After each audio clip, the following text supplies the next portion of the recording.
Bueno, cuando guste, Rodrigo, empezamos. Muchas gracias por conectarse, les pido disculpas. Mañana es el encuentro regional de la Pastoral de la Salud del NOA y es en Catamarca, el rodeo. Pero yo no sabía que no había señal. Entonces, menos mal que me avisaron con tiempo, porque si no iba a fracasar el encuentro de mañana. Bueno, esta noche lo que queremos ver es cómo vamos a realizar o cuáles van a ser las estrategias que vamos a tomar en lo que es una relación de ayuda. ¿Me escuchan? A ver, ahí está. ¿Sí? Si me escuchan alguna señal para que... Perfecto, muchas gracias. Bueno, entonces en la relación de ayuda, en la pastoral de la esperanza, lo que nosotros le queremos brindar, como les hemos dicho estos últimos encuentros, estos 3 encuentros, es darles como un placebo, unos paliativos, por lo menos para que terminen el año, para lo que son los docentes, para lo que son, que están frente a grupos de jóvenes o están dirigiendo algún grupo o de alguna pastoral, al menos tengan algunas aproximaciones. Vayan anotando. El año que viene, 5 de mayo, martes 5 de mayo, empieza la capacitación para ser catequistas preventor. Son 16 encuentros, va a terminar 18 de agosto. Hay dos trabajos prácticos y un examen final, ¿sí? Muchísima bibliografía para leer. Todo esto ha sido un resumen, unas aproximaciones, algunas ideas para que ustedes ya tengan algún conocimiento, pero la capacitación general es obviamente completísima, ¿no? Bueno, relación de ayuda, es decir, eso es lo que ustedes van a hacer con una persona que haya desarrollado el comportamiento o esté a punto de desarrollarlo o ande en algunas facetas aproximativas, por ejemplo, que tenga mucho bajo tono anímico, que se sienta decaído, que sienta la soledad, que sienta que no sabe por qué está triste o por qué le pasa lo que le pasa. Entonces, estas ideas o estas cuestiones que hoy les voy a plantear le van a ayudar mucho para esos temas, ¿sí? La siguiente, por favor.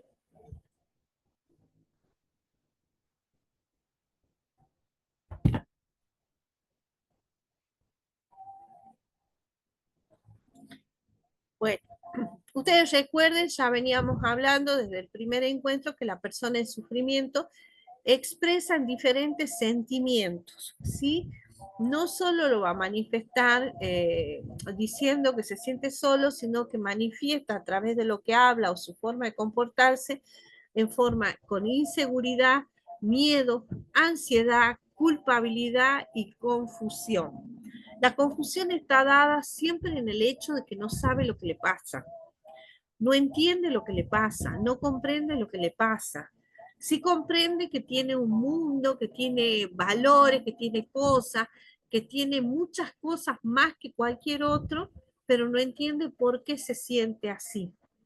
Esa es la confusión, porque el comportamiento no se da en estados de delirio ni en estados de alucinaciones, no, siempre es en estados reflexivos muy consciente. Y está viviendo una dificultad concreta. Siempre le va a decir eso. Cuando usted les pregunte, la dificultad concreta es o que se siente solo o que siente vacío, ¿no? Ese es su problema, es decir, que no entiende por qué teniendo todo lo que tiene o valorando, porque hace el esfuerzo de una valoración personal de todo lo que tiene, se siente solo o se siente vacío, ¿no? La siguiente, por favor.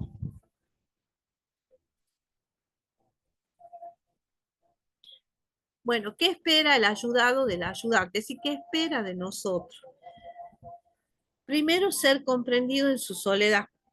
¿Por qué? Porque generalmente nosotros tendemos a dar consejos, a decirle a la persona, mira, vos tenés mucho porque está, tenés tu mamá, tenés tu papá, tenés tus hermanos, tenés tu esposa, tenés tu esposo, tenés los hijos, tenés los nietos, y no le comprendemos la soledad. Para él ya es difícil, él o ella es difícil porque no la entienden. Entonces, imagínense que no solo no es no validarle, sino no entenderle ese sentimiento, esa construcción interna que él se ha hecho, ¿no? Espera que nosotros le comuniquemos comprensión, es decir, que no solo le escuchemos, sino que intentemos comprender su mundo. Lógicamente que no juzguemos y obviamente a ayudarle a encontrar pistas vitales. Cuando necesita una persona que le ayudemos con esto de lo que yo les hablo de pistas vitales, no está pidiendo consejos, ¿no? No está pidiendo que le marquemos un rumbo, no está pidiendo que le digamos qué hacer, sino que en lo que él o ella nos va a comunicar, el hecho de comunicarlo, de hablarlo, ya hay un proceso reflexivo porque le está poniendo palabras a la pena. Entonces, cuando eso hace que vaya diciendo, ah, mira, me he sentido muy bien que me has escuchado. Bueno, eso ya es una pista vital, ¿no? El hecho de sentir que importo a otro. Tengan muy en cuenta esto, porque nosotros a veces creemos que diciéndole qué hacer o sugiriéndole o dándole un consejo o ayudándole o mostrándole un camino, le estamos ayudando y a veces se desconciertan y se frustran porque no pueden seguir esos consejos o esos lineamientos que nosotros le hemos dado. La siguiente, por favor.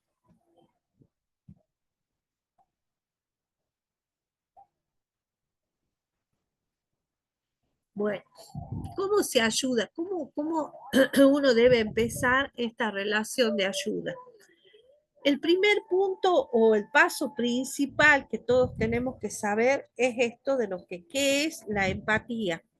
Y la empatía terapéutica, estamos muy acostumbrados porque es una palabra que usamos mucho, es polisémica, es decir, la usamos para todo y en todo. Y a veces damos conceptos que son erróneos o que no ayudan ni al ayudante ni al ayudado.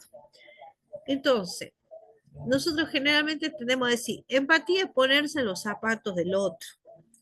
Lo que es difícil, porque por lo menos yo calzo 37 y no sé si todos van a poder ponerse los mismos zapatos míos, si calzan un poco más o calzan menos, ¿no? Así que es muy complejo. Y después tiene a su vez otra palabrita adosada que es terapéutica, es decir, que es el hecho de que yo haga un proceso empático de la relación de ayuda, eh, eso le va a servir a la persona de ayuda terapéutica. Si bien nosotros no somos psicólogos, no hacemos terapia, pero el hecho de aplicar correctamente las técnicas de esta empatía, vamos a lograr que la persona al menos logre este proceso reflexivo de ver que hay otros caminos de solución a su problema. La siguiente, por favor. Bueno, entonces, ¿qué era? Bueno, la empatía, perdón, al final dije mucho y no dije la definición. La empatía es acoger el mundo del otro, según sus sensaciones, sentimientos, pensamientos, razonamientos y tratar de traducirlos a mi propio mundo, sin que esto me involucre, ¿no? Es decir, tratar de recibir todo lo que es el mundo del otro a través de la escucha. El primer paso para que yo logre un proceso empático con la otra persona empieza en la escucha. Y es una técnica. Escuchar es una técnica, porque nosotros creemos que escuchamos y muchas veces solo oímos, pero no estamos escuchando a las personas para lograr esta relación de ayuda cuya magia empieza cuando el otro puede desahogar su mundo y el otro lo escucha correctamente, ¿no? Entonces veamos cuál es la técnica para escuchar correctamente. Nosotros tenemos la capacidad de hablar entre 100 a 100 palabras por minuto, pero nuestra capacidad de escucha es superior, es a 600 palabras por minuto. Entonces eso hace que la diferencia entre lo que podemos hablar y escuchar se produce en nuestro cerebro lo que se llama tiempo libre mental. Nosotros tendemos, cuando estamos hablando con otra persona o le estamos escuchando o le estamos oyendo a esa otra persona, nosotros tendemos a usar ese tiempo libre mental en otra cosa que no sea la charla. Es si estamos pensando qué le contesto, qué le digo, o que ya tengo que ir a cocinar, o se me hace tarde, o tengo que hacer tal o cual trámite, o tengo que hacer tal o cual cosa. Eso no es escuchar y mucho menos es empatía, ¿sí? La siguiente.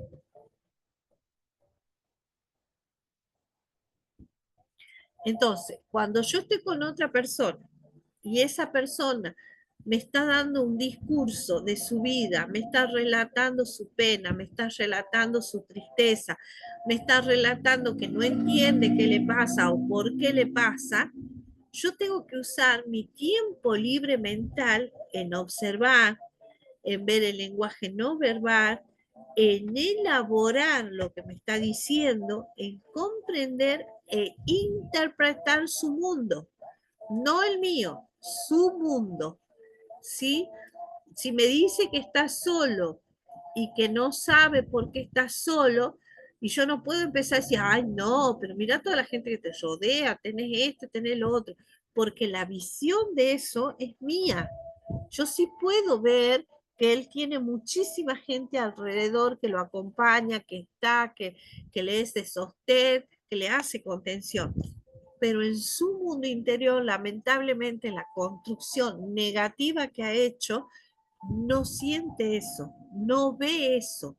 Entonces, el primer acercamiento que yo tengo con una persona que tiene un trastorno del comportamiento es aceptarlo tal cual me lo dice, tal cual me lo relata.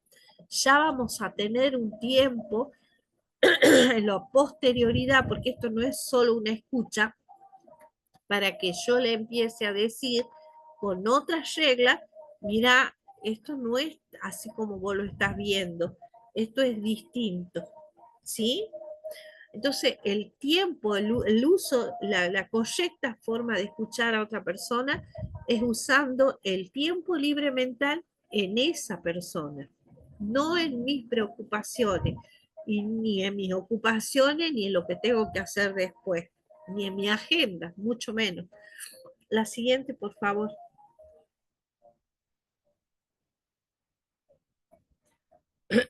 Y otro tema que nosotros tenemos es que, porque esto es humano, es decir, nos pasa a todos, no es una cosa de uno y de otro. Nosotros, el cerebro filtra la información de lo que escucha, es para no guardar tanta información y sobrecargarnos. Entonces, ¿qué pasa? Solo nos queda a nosotros en la cabeza aquello que es importante para nosotros. Por eso cuando nos cuentan un chisme nos queda todo. O cuando vemos una película que nos ha gustado nos queda todo. ¿Por qué? Porque no la filtramos a la información. Entonces nosotros cuando escuchamos a otra persona y filtramos la información, esa información va pasando por un embudo y va quedando solo lo que me interesa. Y lo que es peligroso, porque en definitiva después yo le tengo que repreguntar a la persona que sí me lo ha dicho, o me ha dicho la edad, o me ha dicho si tiene novia o no tiene novia, o me ha dado algún dato y como le he filtrado la información, tengo que ya preguntar. ¿Y por qué es peligroso? Porque la otra persona, así como cualquiera de nosotros cuando está en sufrimiento, se le potencia los sentidos, sobre todo el oído y la vista.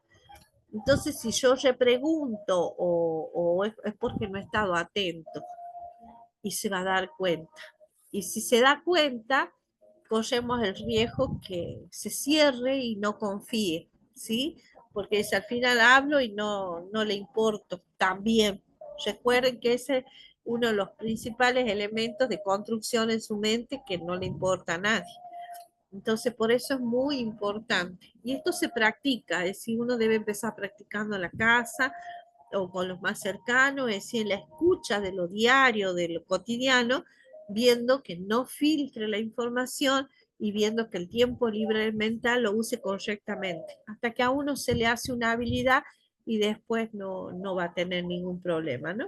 La empatía es un recurso intelectual, no es un recurso actitudinal, no es una cosa que uno viene con uno, lo ha aprendido en el ambiente o lo ha heredado o le han dado una gracia. No, es un recurso intelectual. Uno aprende estas formas, aprende la técnica de la escucha, aprende a no filtrar y practica a no filtrar lo que escucha, entonces ahí va a poder contener el mundo del otro sin problema, ¿no?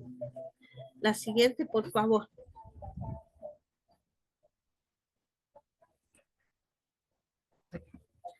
Bueno, ¿qué pregunta van a hacer? ¿Sí? La primera vez que estén ahí, ¿qué preguntas van a hacer? No le tengan miedo a estas preguntas, tienen que ser directas, así, duras, parecen hasta crueles y parecen hasta frías, pero ¿cuál es el sentido lógico, práctico, psicológico que van a alcanzar, la eficacia que van a alcanzar?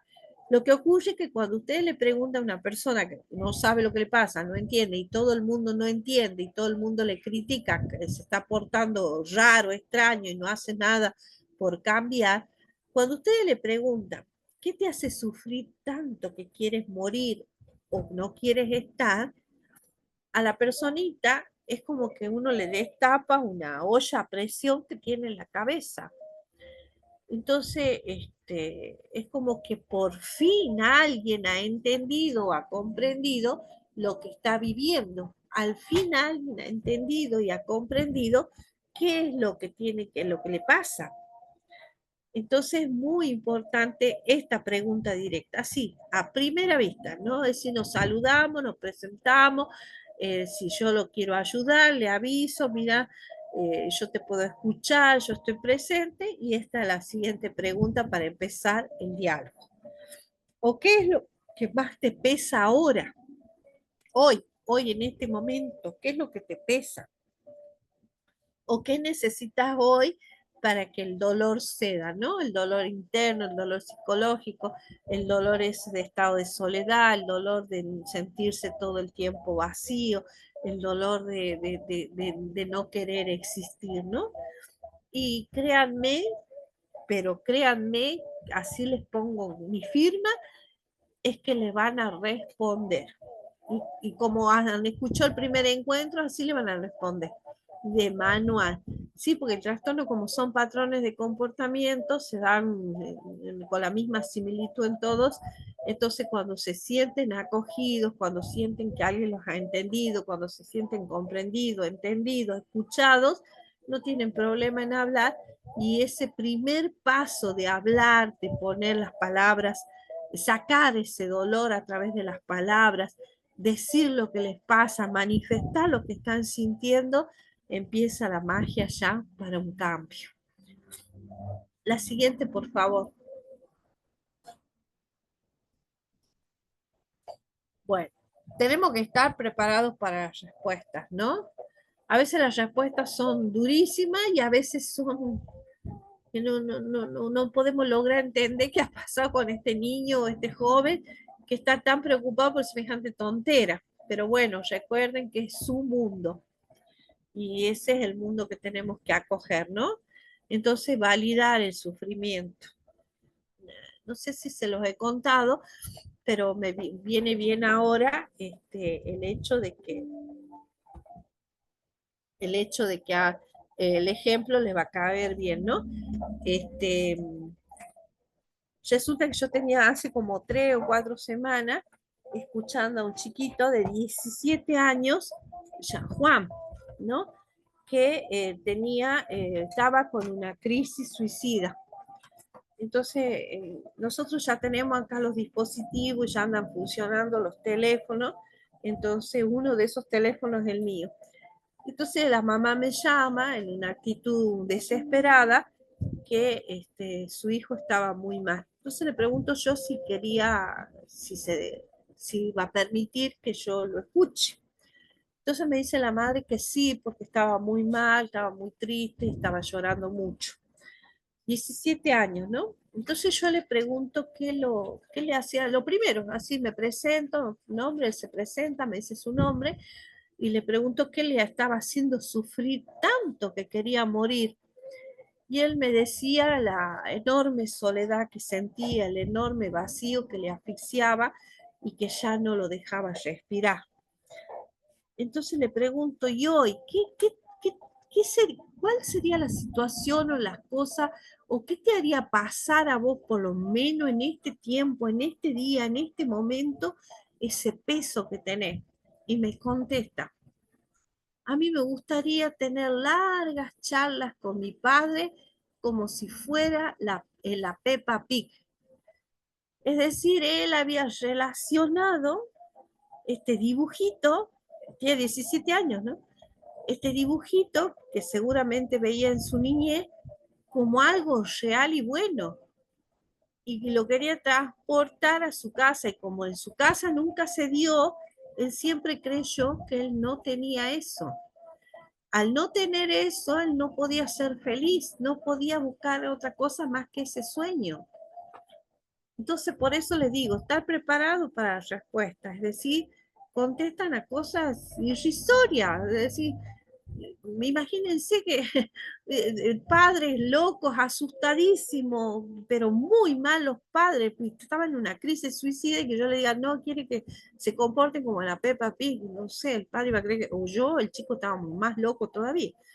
Entonces, es eso, así contestan, pero es porque es su mundo y está bien, eso es lo que a él le ha herido, seguramente en la niñez ha querido tener eso, no lo ha podido, lo ha soñado y bueno, hoy lo fantasea con tener, ¿no? Ese hogar o esa estructura ideal que muestra el dibujito. Después hay que permitirles que nacen con absolutamente libertad. Es decir, nosotros tenemos que escuchar como moscas en la pared. No tenemos que dar ni decir nada, solo, mira, así, para animarle a que continúe hablando, ¿no?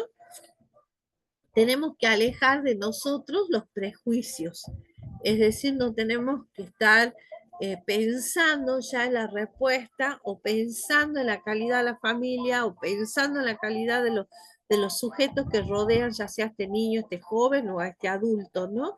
Nosotros tenemos que alejar totalmente los prejuicios alrededor de la historia. No controlamos la conversación, no la conducimos, tenemos que guardar un silencio activo. ¿Qué significa? Que si bien yo estoy en silencio, estoy escuchando, estoy usando correctamente mi tiempo libre mental, pero también muestro eso con mi rostro, con mis ojos, lo estoy mirando, le miro a la cara, le miro a los ojos, no miro para arriba, no miro al otro costado, no miro el reloj, no me detengo con otros detalles que no sea el rostro de la persona que estoy escuchando, ¿no? Y permito pausa, llanto, enojo. Las pausas son muy difíciles, ¿sí? Porque se producen como silencio que uno no lo sabe manejar. Pero no, solo hay que relajar los hombros. Cuando nosotros sentamos la tensión, relajemos los hombros, relajemos la espalda, nos pongamos así en una posición que nos dé alivio y eso va a producir que siga la armonía del encuentro. Y jamás, jamás interrumpimos, ¿no? Es muy importante eso, nunca jamás interrumpirles cuando estén relatando su historia.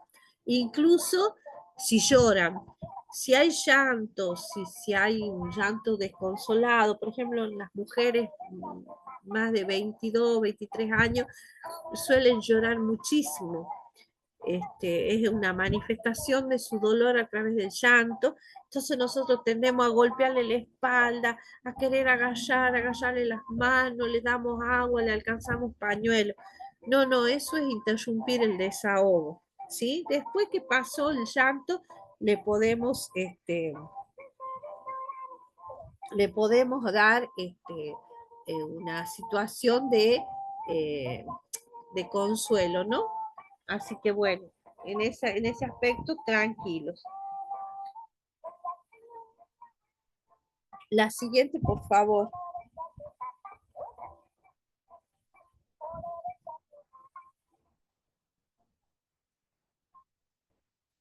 Bueno, esto también, crear un espacio seguro para que la persona pueda desahogar su pena. ¿Qué significa? Bueno, si soy docente, si soy catequista, no tiene que ser mi casa. Si soy catequista, no tiene que ser mi casa. Tiene que ser en la parroquia o dentro del contexto de la parroquia, en un lugar donde yo tenga que estar tranquilo, donde no haya ruidos alrededor, donde no esté el coro, no sé, ensayando, donde no haya otro grupo que esté con algarabías. Para eso hay que crear el espacio seguro para la persona.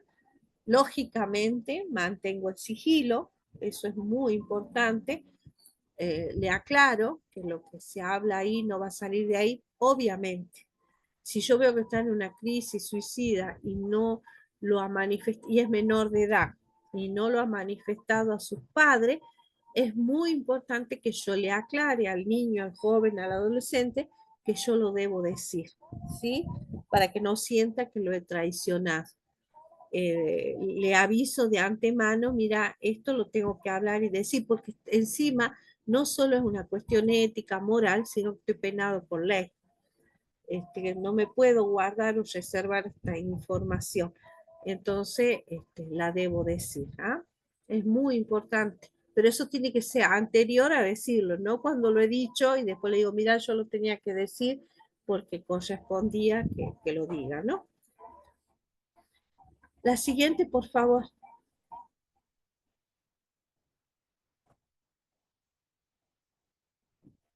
Ahí está. Bueno, acá yo les traje unos ejemplos de que nosotros no tenemos que minimizar el sufrimiento. Es decir, no tenemos que contestar o responder creyendo o en la búsqueda de que llevamos consuelo, en la búsqueda de que le ayudamos a la persona, le decimos esto para que se tranquilice.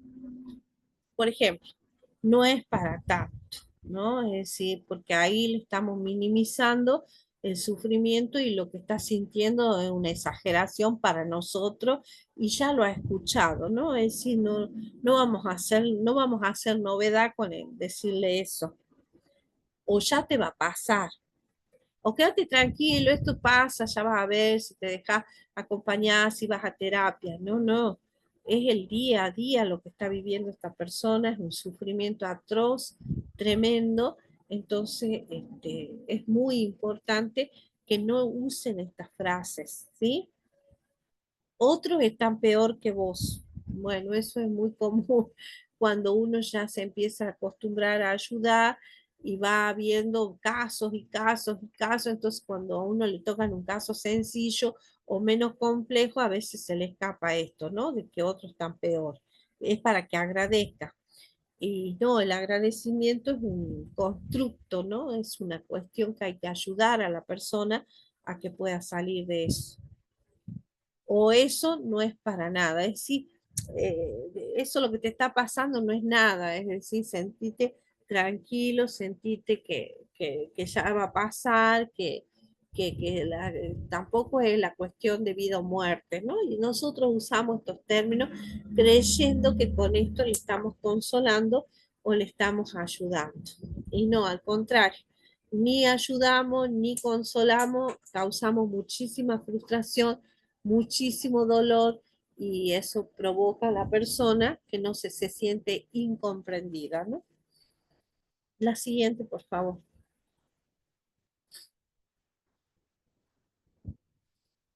Bueno. Sí, tenemos que tener cuidado con nuestra moralización o los juicios, ¿no? Nosotros tendemos a dar consejos. Es muy común, sobre todo, no sé, por eso lo decía, yo no pertenezco a otra iglesia más que a la católica, pero en lo católico es común esto, que nosotros tenés que ser fuertes. ¿Han visto cuando muere alguien y nosotros le mandamos los bracitos y le ponemos fuerza, fuerza? Bueno, no, eso es un mal consejo, ¿sí? Nosotros no le podemos pedir fuerza al otro si no sabemos si la tiene o no.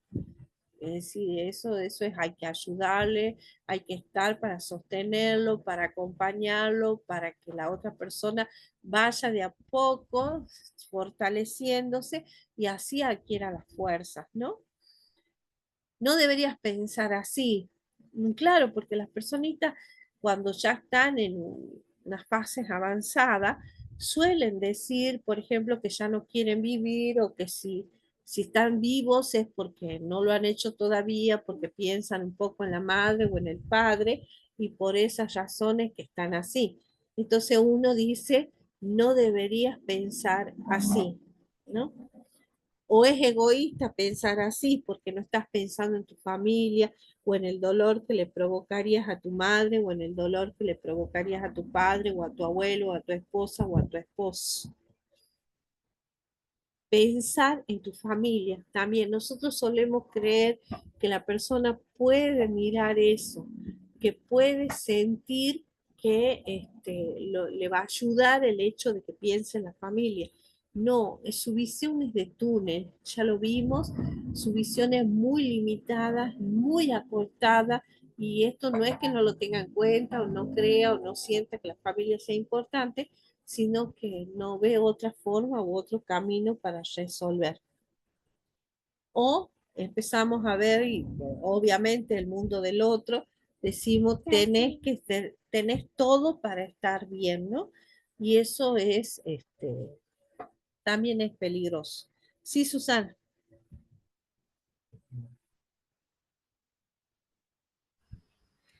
¿Qué tal? ¿Cómo estás? No, yo te quería decir que muchas veces cuando uno le dice, ellos están pensando también en la familia y uno les dice eso, sienten más culpa todavía. Puede sentir más culposo y más angustia, porque Claro, a mí, por ejemplo, me pasó, yo en una época tuve una depresión muy fuerte y la culpa más grande que yo sentía en ese momento era que yo tenía a mi hijo más grande de 5 años y yo lo miraba y así todo no quería vivir. O sea, estaba mal, estaba muy mal. Y esa era, me sentía una basura, porque digo, ¿cómo puede ser que viendo que mi hijo es tan chico y me necesita, a mí me dé lo mismo? Entonces, eso es lo peor que te pueden decir. claro. Por eso. Causa frustración, ¿no? Y bueno, también viene acompañado en algunos casos, como dijiste, la culpa y genera mucho más dolor. Entonces es muy importante que tratemos de no usar la frase, ¿ah? Al menos mecánicamente la vayamos aprendiendo de memoria, ya después vamos a entender por qué todo el proceso es necesario no decirlo, ¿ah? La siguiente, por favor.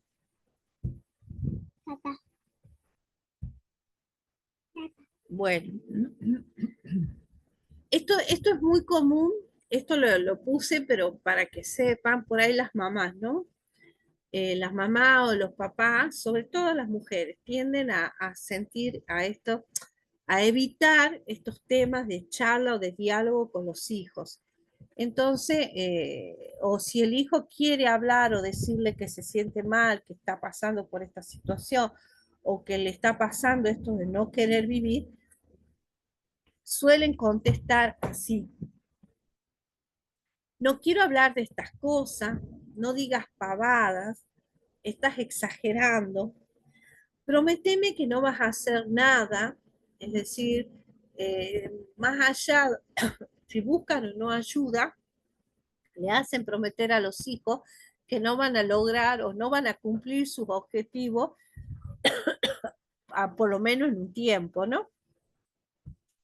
Esto lo he sacado de los acompañamientos que tenemos nosotros, que los chicos suelen decirle, que los padres le dicen al principio. Después, cuando el padre entiende el problema, se serena un poco, ¿no? Después, cálmate, no sorprende lo desagradecido que sos. Es muy duro, son términos muy duros, causan muchísimo daño, perdón, dan muchísimo dolor y los chicos a veces sienten desesperación, desesperación. Entonces es muy importante que si nosotros tenemos la oportunidad de hablar con los padres, sugiramos que no usen esta frase, porque generan más dolor, un sufrimiento añadido al que ya tienen, ¿no? La siguiente, por favor.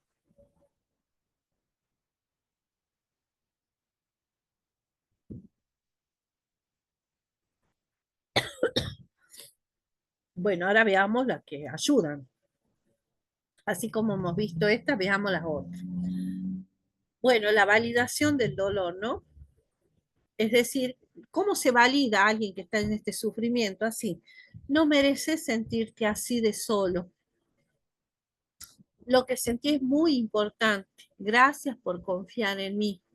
Porque si se abren o cuentan o dicen o relatan lo que les pasa, es por eso, porque han tenido la confianza de hacerlo. No hablan con cualquiera, ¿no?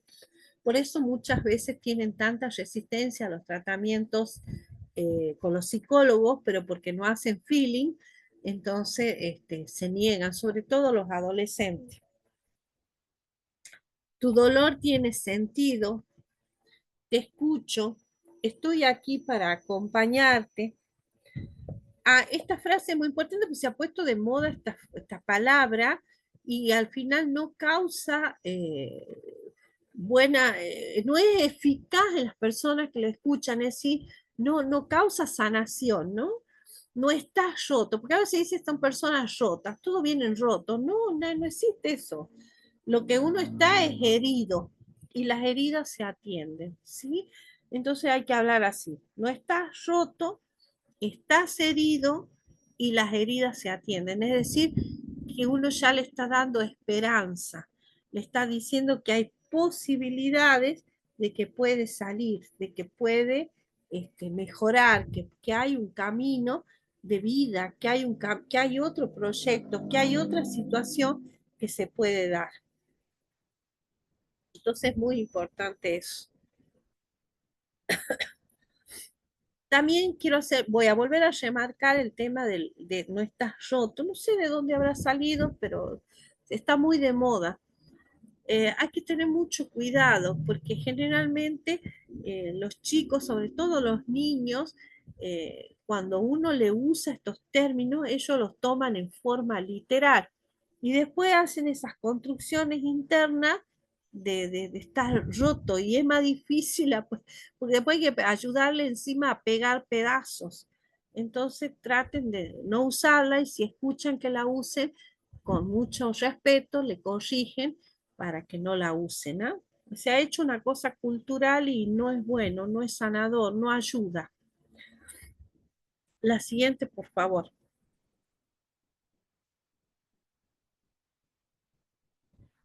Bueno, ¿cómo hago yo la contención? ¿Cómo pongo en práctica la contención, no? Porque tanta frase linda, tantas cosas, pero a ver, ¿cómo hago? Entonces, si estoy con esta personita, después que me ha contado, me ha relatado, porque yo no puedo hacer más que escuchar en ese momento, hago un tamizaje, veo en qué fase está, si es necesario, necesita el psicólogo, el psiquiatra, pero esta no es la primera encuentro. Como yo soy un catequista preventor, yo voy a tener muchísimos otros encuentros con esta persona. Pero la primera, a los primeros aportes de estos encuentros es, ¿qué te ayudaría a sentirte un poco más de alivio ahora? ¿Sí? Siempre en el presente, ahora, en este momento. No mañana, no pasado, no en el próximo mes, no en el próximo año, sino ahora, ya. ¿Qué te ayudaría, no? Generalmente tienden a, te dicen, no sentirme tan solo. Y bueno, a ver, ¿cómo podemos hacer? ¿Qué es lo que te gustaría? ¿Con qué compañía soñar? ¿Cuál es tu sueño con respecto a tener a alguien a tu lado? Contame. Entonces ahí te van a relatar, y son generalmente cosas como ideales, como sueños de niños, así. Entonces, bueno, ahí es una contención, ¿no? No le van a decir, ay, esos sueños de adolescente, no, no, no. Contenemos, escuchamos. ¿Qué necesitas que yo sepa para acompañar mejor? Es decir, ¿qué te parece a vos que me falta a mí para que yo te pueda acompañar mejor? Ya que hemos desarrollado primero el feeling, segundo has tenido confianza, tercero estás pudiendo hablar. ¿Qué te parece que yo tengo que mejorar en esto? ¿Mm? Y me dicen, por ejemplo, te pueden llegar a decir, bueno, que no mire tanto el techo, que no mire para aquí o no mire para allá, porque están muy atentos. A todo nos pasa cuando estamos en sufrimiento.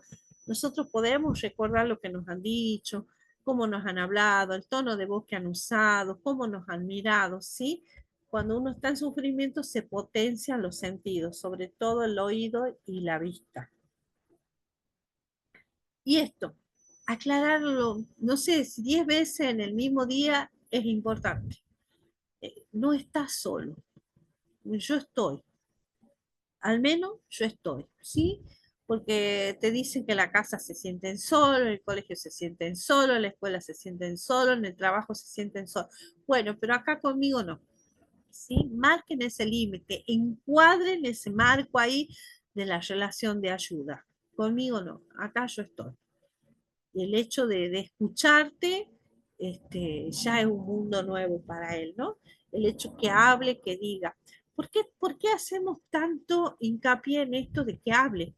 Porque generalmente tienen desordenado, porque como no saben lo que les pasa, desordenado en forma interior todos esos sentimientos, todas esas tristezas, todo ese constructo que han ido haciendo a lo largo del tiempo. El hecho de ponerle en palabra, el hecho de relatarlo, el hecho de hablarlo, de decirlo, ya hay un proceso reflexivo interno que les va a ir mejorando su condición. Porque por ahí dicen que están solos. A mí me pasó con un chiquito también que él decía que a nadie en su casa le importaba. Entonces yo le preguntaba, estaba internado ya, ¿no? Había tenido un fuerte intento. Sí, me refiero que el intento había sido grave porque se ha producido mucho daño. Entonces, yo entonces le preguntaba, me dice, no es que en mi casa no le importa a nadie. Bueno, le digo, ¿quién te ha venido a visitar estos días que estás internado? Y me dice, mi abuela, mi abuelo, mi tío, y empezamos a contarlos, ¿no? Es decir, empezamos a ver cuántas personas habían ido. Entonces, eran como 7 más o menos los que habían ido en 3 o 4 días, en distintos horarios, se turnaban, uno a la mañana, otro a la tarde, porque en salud mental, o al menos acá, no pueden estar solos, entonces tienen que tener un cuidador permanente. Entonces, se turnaba, entonces eran como 7.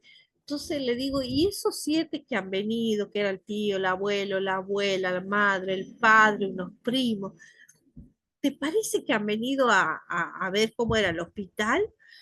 Y se me mira y se ríe. No, dice, sí, ahora me doy cuenta que han venido por mí. Es decir, es muy cerrado el foco, muy cerrado. Entonces, para que ellos hagan ese proceso reflexivo, tenemos que ayudarles, ¿no? Tenemos que ayudarles que cuando ellos empiecen a hablar, a poner sus penas, después uno les va ayudando a que razonen, que vean, ¿no? Y ya me pasó 3 días y él recién advertía toda la gente que se preocupaba de su familia por él, ¿no? Después hemos seguido, es decir, como ha dado resultado la técnica de hacerle este juego, bueno, las enfermeras, los médicos, el psiquiatra, el psicólogo, la pastoral, es decir, éramos más gente la que estábamos preocupados por él, ¿no? Bueno, eso, y que reflexione, y que piense, y que siente, y después le vuelvo a preguntar, y así. No está solo, es lo más importante, no está solo. La siguiente, por favor.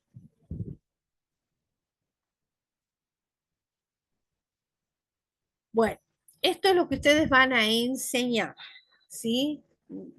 Por ahora es lo que les doy. El año que viene, cuando usted haga la capacitación, esto lo van a ver en profundidad y se les da una guía, es decir, ya está hecho esto.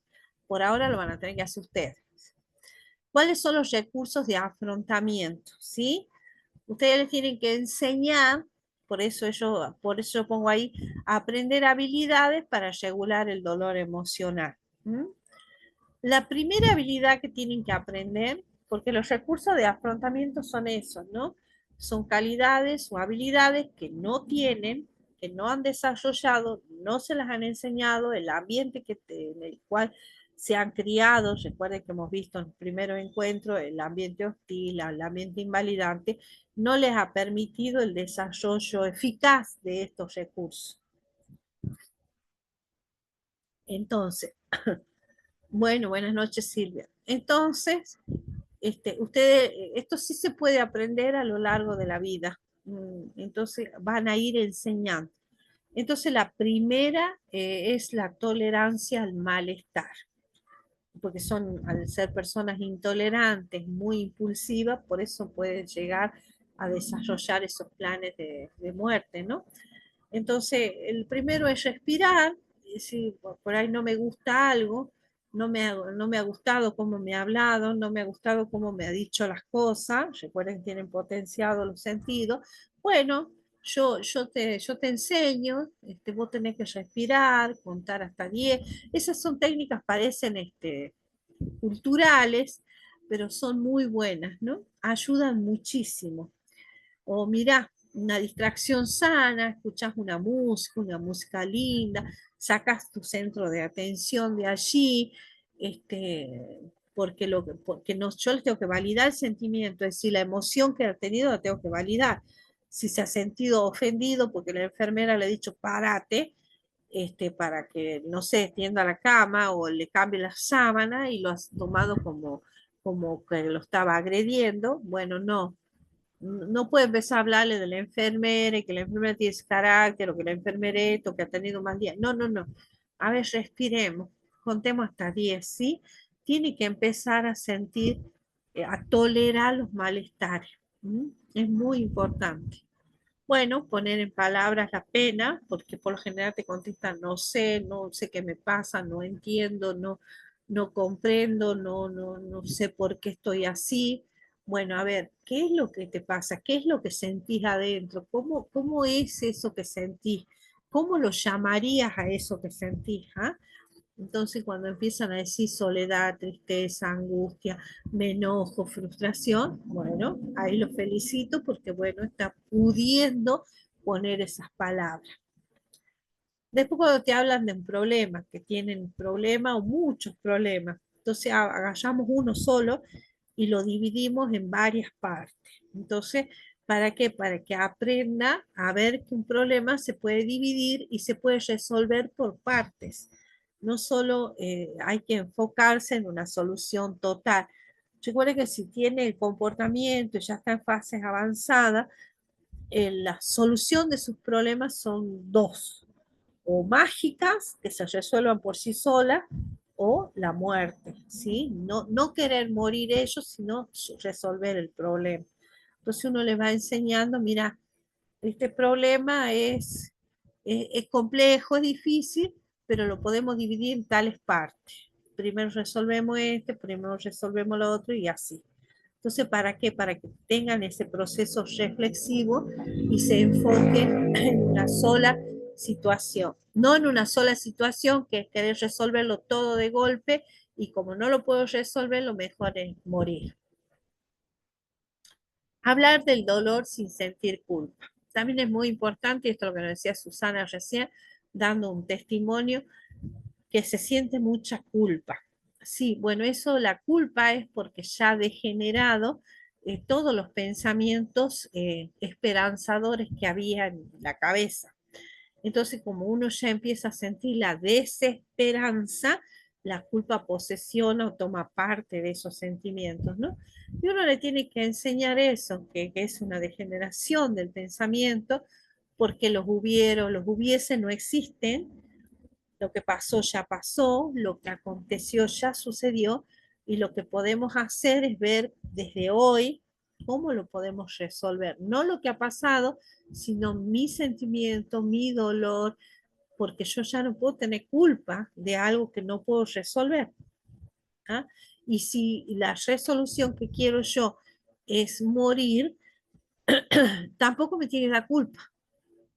¿Mm? Así, así, de esta forma como directas, muy claras, a veces parecen torpes, pero ¿para qué? Porque tenemos que ayudarle a que se libere de esa culpa, ¿no?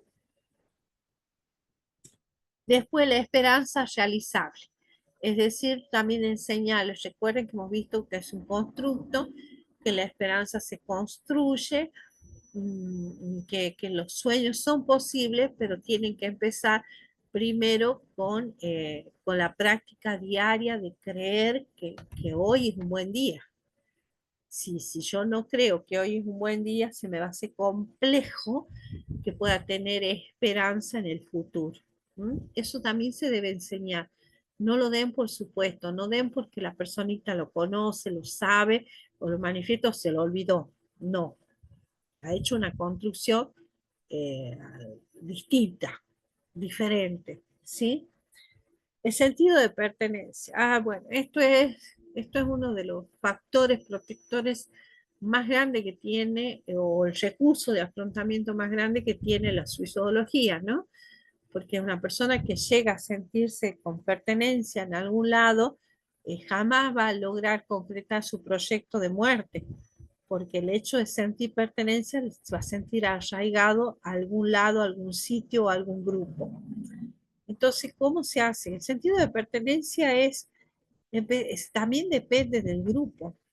Entonces, si yo soy parte de esta persona, si yo soy su catequista preventor, yo le tengo que hacer sentir que es parte de esta pastoral. Es decir, mira, vos sos muy importante para mí, sos muy importante para la pastoral. La pastoral no solo tiene catequistas preventores, tiene catequistas o personas que rezan, ¿ah? Sin conocerte, sin saber. Entonces es muy importante que vos sientas que sos parte. Yo lo debo hacer sentir parte, ¿sí? Él no va a darse en el primer día, ni en la primera charla, ni en el primer encuentro, pero se lo tengo que repetir. ¿Para qué? Para que sienta que ese espacio también le corresponde. También es corresponsabilidad suya estar, ¿no? Por eso después dejan esto, cuando son los duelos, por eso el duelo de traición, el dolor de traición que siente la familia, por el hecho de que la familia lo hacía sentir que era parte y no lo ha sentido este ser querido y ha llegado a su ejecución de su propia muerte, ¿no? Pero nosotros le tenemos que repetir hasta el cansancio y se lo tenemos que poner con palabras en práctica, es decir, vos pertenecés a esta pastoral por esto, por esto, por esto. Vos sos parte de este grupo por esto, por esto, por esto. Vos pertenecés a esta relación de ayuda por esto, por esto, por esto. ¿Sí? Tiene que ser así. Bien. Después, la responsabilidad afectiva hacia uno mismo, ¿no? Eso también hay que enseñarlo. El hecho de quererme también tiene que ser una construcción positiva hacia mí y empieza conmigo.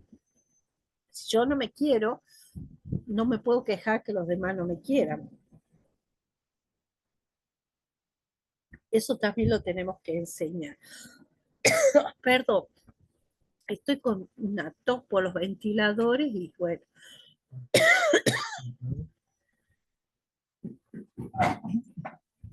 La, la siguiente, por favor.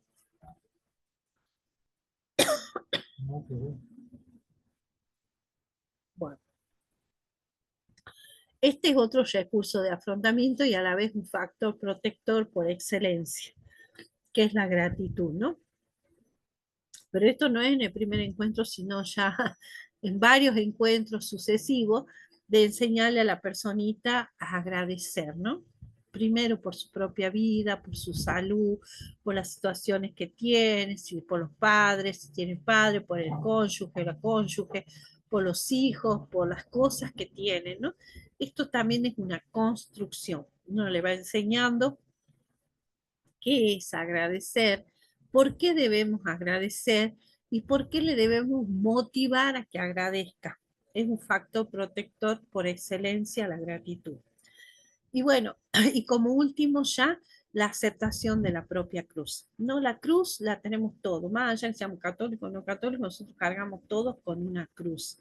Es universal y todos llevamos en nuestras espaldas ya sea las heridas de la vida, ¿no? Las heridas ya sean de los duelos, las heridas de las situaciones o los acontecimientos tristes que hemos pasado, o los heridos de la muerte, o las heridas del amor, ¿no?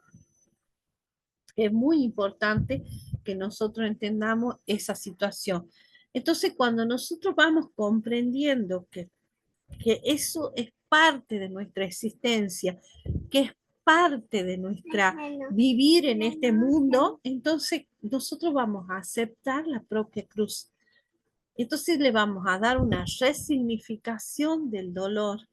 Es decir, no por qué sufro, sino para qué, qué es esto, qué se me está enseñando, qué debo aprender, qué cosas debo cambiar, qué cosas debo mejorar, qué situaciones tengo que hacer en las cuales se me pide desde el cielo, desde la tierra o de donde sea, que cambie o mejore para que yo pueda aceptar mi propia cruz, ¿no? Y no justificar la cruz. Jamás se debe justificar la cruz de uno, ¿no? Ya sé que uno ha tenido sufrimientos en la biografía de uno, sufrimientos en la vida, sufrimientos en las experiencias, sufrimientos en los errores que uno ha cometido. Jamás justificar, sino encontrar el sentido. Uno de los sentidos, por ejemplo, de los errores, es que cuando uno comete un error, debe aprender, porque si no aprende, lo vuelve a cometer y lo vuelve a repetir y lo vuelve a repetir. Entonces eso quiere decir que no aprendió. Es como cuando uno va a rendir una materia y rinde varias veces la misma materia porque no la sabe. Entonces hasta que uno la aprende bien, ahí la puede aprobar. Esto es lo mismo. Bueno, las personas que tienen comportamiento suicida deben entender o a lo largo del acompañamiento, al final ya de su acompañamiento, deben comprender que tienen que resignificar las situaciones de la vida. Es decir, está bien, el padre los abandonó, la madre no sé qué, el tío no sé cuánto y no sé cómo y no sé dónde. Bueno, a ver, ¿para qué me ha servido eso? ¿Qué he aprendido de esto? ¿Qué me ayuda esto? ¿En qué he crecido con esto? ¿Sí? Bueno, estos son más bien líneas generales para que ustedes tengan hasta mayo del año que viene, cuando empiece la capacitación general, y así puedan realmente convertirse en catequistas preventores y ser parte de la pastoral de la esperanza. Que yo sueño, espero, confío, anhelo, rezo que Rosario y Santa Fe puedan tener su pastoral de la esperanza, ¿no? Creo que esta era la última, Rodrigo.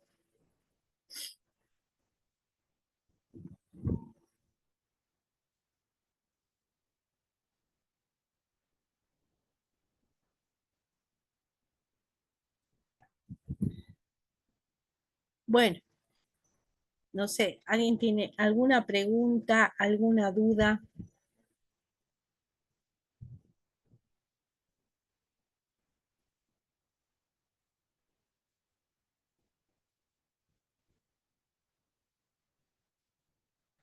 Todo clarito entonces.